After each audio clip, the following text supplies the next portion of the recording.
പെരുവണ്ണാമൊഴിയിലെ മനോഹരമായ മലനിരകളുടെ മടിയിൽ മണ്ണിനോടൊപ്പം ജീവിതം നയിക്കുന്ന ഒരു കർഷകനാണ് ടോം ജോസഫ്.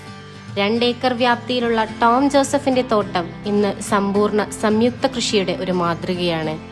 ഇവിടെ പ്രധാനമായും കൃഷി ചെയ്യുന്നത് T*D ഹൈബ്രിഡ് തെങ്ങിനങ്ങളാണ്.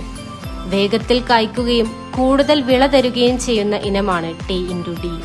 കൂടാതെ രോഗപ്രതിരോധ ശേഷിയും കായിന്റെ ഗുണമേന്മയിലും ഈ ഇനം മികച്ചതാണ്.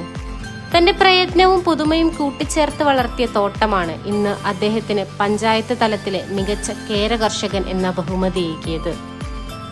തെങ്ങിനു പുറമെ ജാതി, കൊക്കോ, അടയ്ക്ക, റബ്ബർ, ഇഞ്ചി, പച്ചക്കറികൾ എന്നിവയും മാംഗോസ്റ്റിൻ, വാഴ, പപ്പായ തുടങ്ങിയ ഫലവൃക്ഷ തൈകളും തേനീച്ച കൃഷിയും അദ്ദേഹത്തിന്റെ തോട്ടത്തിന് നിറവും രുചിയും പകരുന്നു. ഇനി ടോം ജോസഫിന്റെ തേനീച്ച കൃഷി വിശേഷങ്ങൾ കേൾക്കാം. ഇലകളിൽ തേനുണ്ടാവും. ഇലകളിലാണ് തേൻ, അല്ല പൂക്കളിലല്ല.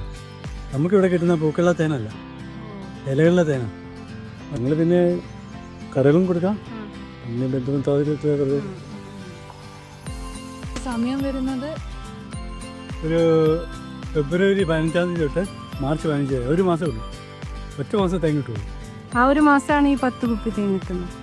എൻ്റെ ക്വാളിറ്റി വെച്ചോ നിങ്ങൾക്ക് വേണ്ടി നിങ്ങൾക്ക് എത്ര ബോക്സ് ഉണ്ട് ഇവിടെ? ഇവിടെ ഇപ്പോൾ 3 നേരം.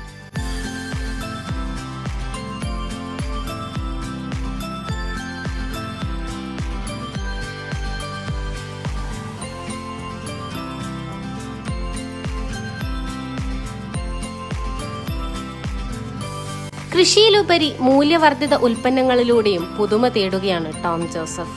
തന്റെ തോട്ടത്തിലെ ഫലങ്ങൾ ഉപയോഗിച്ച് അദ്ദേഹം തയ്യാറാക്കുന്ന റംബൂട്ടാൻ വൈൻ, ജാതിക്കത്തോടിൽ നിന്ന് നിർമ്മിക്കുന്ന വൈൻ, തേനീച്ച വളർത്തി ശേഖരിക്കുന്ന ശുദ്ധമായ തേൻ, ഇവയെല്ലാം അദ്ദേഹത്തിന്റെ പ്രയത്നത്തിന്റെ തെളിവുകളാണ്. കഠിനാധ്വാനവും ആത്മവിശ്വാസവും ചേർന്നാൽ ഓരോ കർഷകനും വിജയകഥ എഴുതാം. ഇതിന് ഉത്തമ ഉദാഹരണം തന്നെയാണ് ടോം ജോസഫ് എന്ന കർഷകൻ.